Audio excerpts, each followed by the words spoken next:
And something I forgot, if I may, and that's going back to Sing Again, Siren. You've Hmm. supported Paul Gilbert. Yeah, that was How did absolutely terrifying. how did that all come about? Well, it was kind of interesting because for such a well-known guy, he wasn't actually using tour support on that tour. It was like different bands in every town.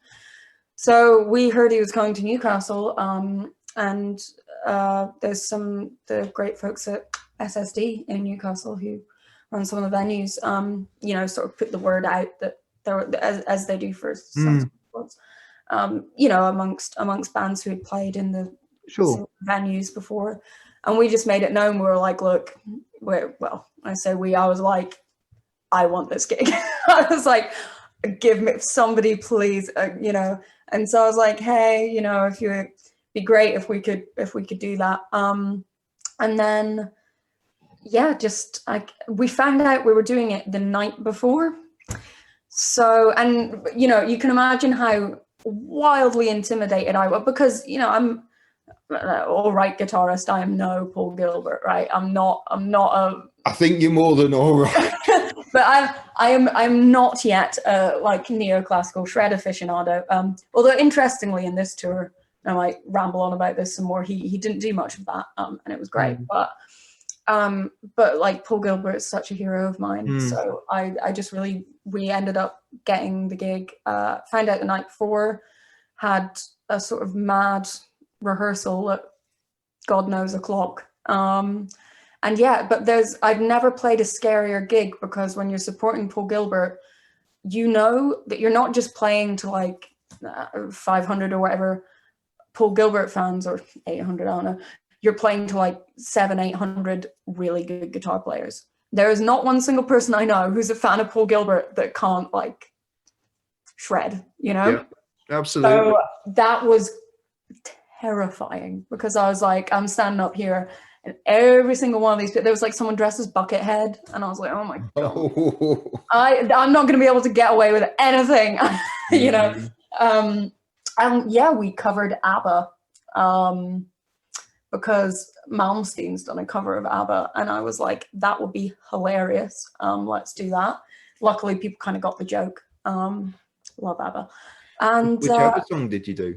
gimme, gimme, gimme. Oh, superb. It works really well as a rock song. Um, and yeah, so it was just absolutely terrifying, but great. And his show was really, really good. And he did some really cool covers. He covered Zeppelin. He did a little bit, a whole lot of love. He did, I can't remember exactly, but he did all this sort of classic rock stuff. Hmm, And he told these really fascinating stories about how he writes his songs. hmm. And he covered Rainbow, and I love Rainbow. Slightly controversial because I feel like Rainbow they get trashed a lot, but personally, I Great. dig songs about wizards. I'm here for it. I don't think it's cheesy Superb. at all. I think there aren't enough songs about wizards. So yeah, he played Still I'm Sad, the Rainbow version of Still I'm Sad. And I was like, this is one of my favorite songs. I couldn't believe it. It was great. Hmm. That's really nice. And your guitar tone, I mean, it's heavily rooted in rock. Mm. And you play a fantastic PRS. I've seen your PRS Yes. SD. It's a beauty, that is. Yeah. Yeah, it's And you've got one being made for you, a guitar being made for you by Mark Gammon. yes. When's that? That's gonna be incredible. I'm pretty sure. I don't know exactly when it's due, but it's definitely well underway. That was wild as well because Mark just approached me, through my social channels and whatever, and was like, "Hey, I'm looking to build some guitars, and I saw your work, and would you be interested? And here's what I'm kind of working with here." And I was like, "Are you for real? Is this, that seems a bit too lucky for me." But yeah, he just showed me this incredible selection of like wood that he had, Yeah. and picked out a few pieces and sort of just collaborated on the design with him to pretty much just design like my Mm, ideal guitar. It's going to be pretty unique, actually. It's got some pretty cool specs hmm. on it. I'm hesitant to give sort of too much away at the moment, but Sure. it's going to be pretty cool. There's going to be some Yeah. mad inlays. Yeah, the top wood, I've seen it when Mark's, Yeah, some you know, like amazing gorgeous. maple. Yeah, absolutely amazing. And then we've gone for what Mark sort of refers to as an Oreo effect, where there's actually a maple cap on the back and the top, and it's mahogany, quilted mahogany in the middle. Wow. It's like a little sort of sandwich, which is really cool. And just the back of the guitar in general is really interesting. Another sort of really cool thing that Mark sort of suggested and as part of his design is he likes to make the back, including your sort of pull off bits, you know, where all your electrics go, as appealing as the front. So it's all very, very interestingly designed. And yeah, it's gonna involve 4 different kinds of wood, this guitar. Beautiful. So yeah, it's different one for the neck as well.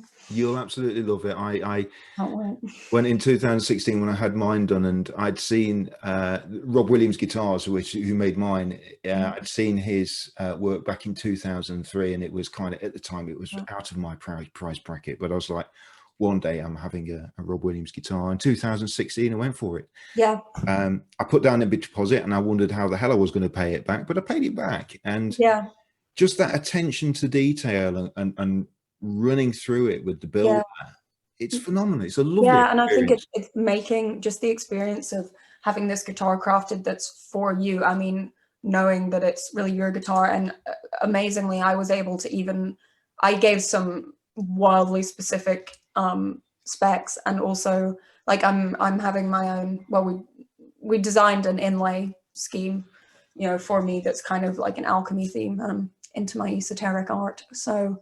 Nice. So as well, even just like having inlays that are my own and kind of reflect me in the guitars, so cool. I can't wait to see it. I'm sure it's going to be absolutely superb. And guitar effects.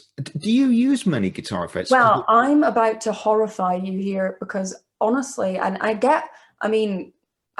get a fair amount of compliments for my tone, but there's not a lot of actual logic that goes into finding it. I got the Kemper.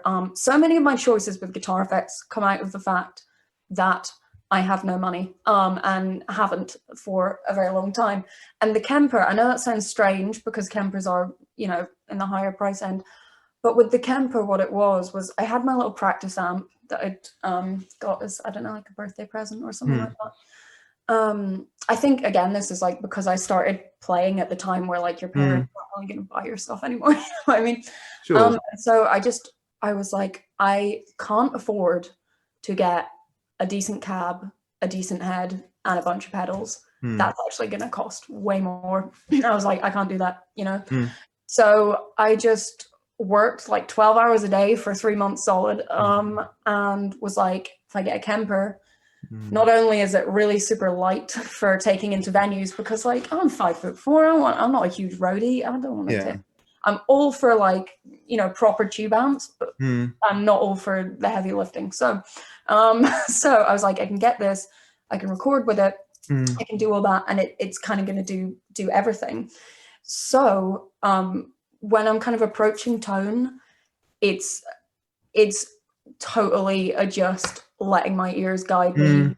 What does this button do? Kind of process, which you know, isn't the most like learned way to approach things, but it's genuinely just playing about with the Kemper, trial and error totally. But the Kemper, just the delays, reverbs, the FX that the actual Kemper comes with just as stock are really good. So yeah. Well, it doesn't horrify me. It's actually a really good approach.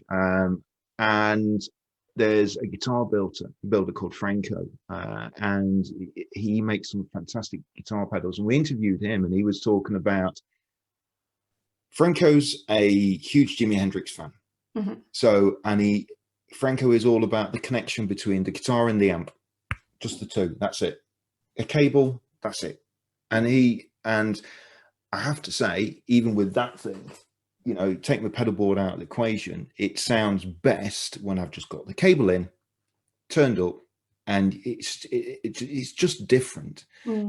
So actually, and certainly that approach would suit your music. And when I was listening to your music, I thought to myself, there wasn't much sort of effects going on here, but I think it suits your music. Yeah, it's very I think raw.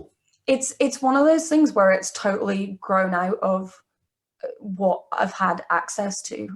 Because again, like I said, because I've been playing for like a decent amount of years, but maybe not as long as some of my peers who are the same sort of level as me. So it's literally sort of grown out of, I've just never been able to afford to buy guitar pedals. I know that sounds ridiculous, but it's no, I was the same. I've never really been able to afford to buy them. So it's like, well, what can I do with what I've got? When I first was playing, I don't even know what I had, some like Fender Mustang or something. Nothing particularly good, but it was just like, and again, the main thing as well is, like I said, around my area where I grew up, there weren't many guitar players, so I wasn't really talking to any other. I mean, there were a few, but not really. So when it came to making like gear decisions, I knew nothing. It was just like, what is something that is loud enough to play in this pub room? Yeah, cool, that'll do. It only costs what, 150 quid, grand. So so the Kemper's has been my first like more expensive gear purchase, and I only have one guitar, and it's only my second guitar ever for the same reason. So so it's just sort of working with what I've managed to accumulate, really. Hey, we all do that. I was exactly the same. I bought that back in '96, and it was my only guitar for until really 2016. And I was playing in bands, and you mentioned sort of playing in bands with sort of older people, and I was, and their spending power was a little bit more, and I was turning up to band practice and rehearsals, and everybody had a better guitar than me. Everybody. Do you know what I mean? And my introduction into pedals only really started sort of seriously sort of 2 years ago. It happens. And you know what? I actually think, give it time and you'll be having people clambering to you for endorsements in order to do so. Oh, well, it's very kind of you to say. I think pedals are definitely like a route I want to go down when, I stop living the slightly impoverished student life. But it's been great. I mean, having the Kemper, it's the kind of thing where I can, thus far, I can get everything I need out of it, except a wah. I need a wah pedal. You can't really get a good auto wah. I'm yet to find an auto wah that doesn't sound a bit gross. Yeah, I love wah, and I've got two now, but I've got both Jim Dunlops, and it's just so expressive, and Yeah, so that's definitely when the day comes where I'm like, I'm going to start the pedal board. That's going to happen.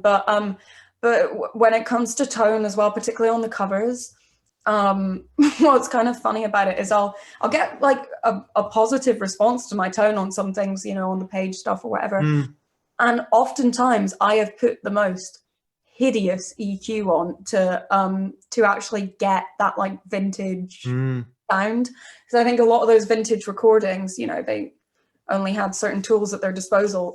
So sometimes with the page stuff, I'm sure if someone saw my EQ, they'd be like, what are you doing? Like really whacking the treble way up and the presence way down.